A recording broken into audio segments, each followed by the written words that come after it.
Colonel Dutch Adams looked at his watch as he strode through Fort Nash Mowat and saw that the time was 0500 hours on the dot. It was a brisk, dusky April morning in Southern California, and all appeared as it should.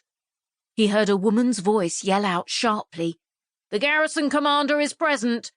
He turned in time to see a training platoon snap to attention at the female drill sergeant's command. Colonel Adams paused to return their salute and continued on his way. He walked a little faster than before, hoping not to attract the attention of other drill sergeants. He didn't want to interrupt more training platoons as they gathered in their formation areas. His face twitched a little.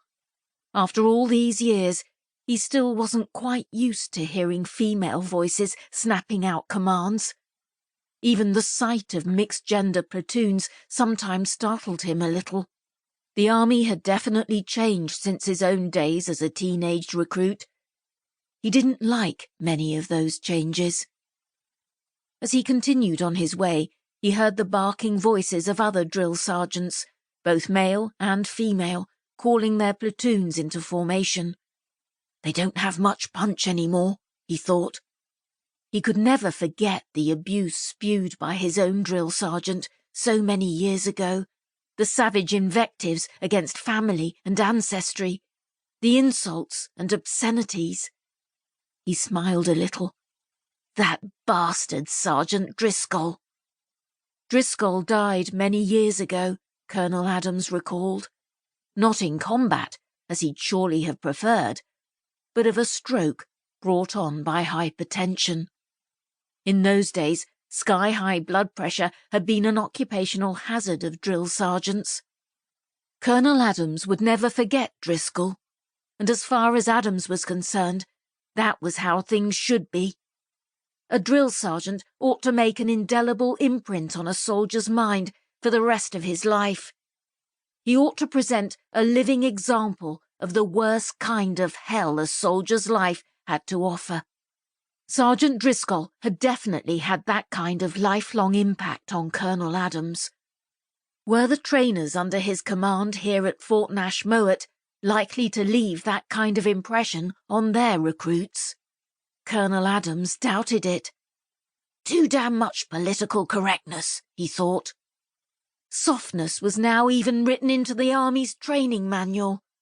Stress created by physical or verbal abuse is non-productive and prohibited. He scoffed as he thought of the words.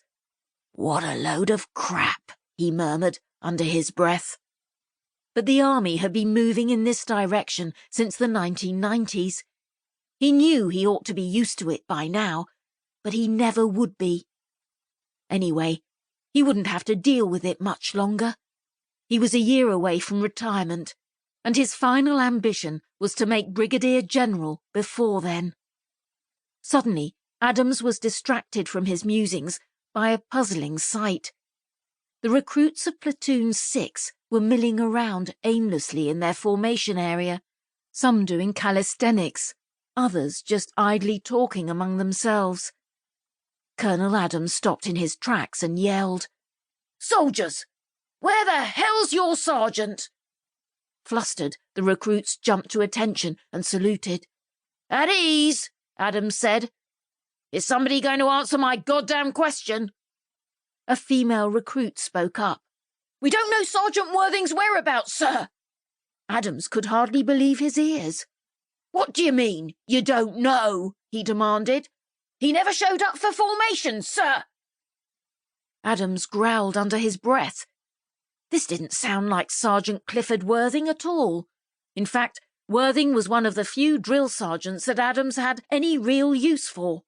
He was a real hard-ass of the old school, or at least he wanted to be.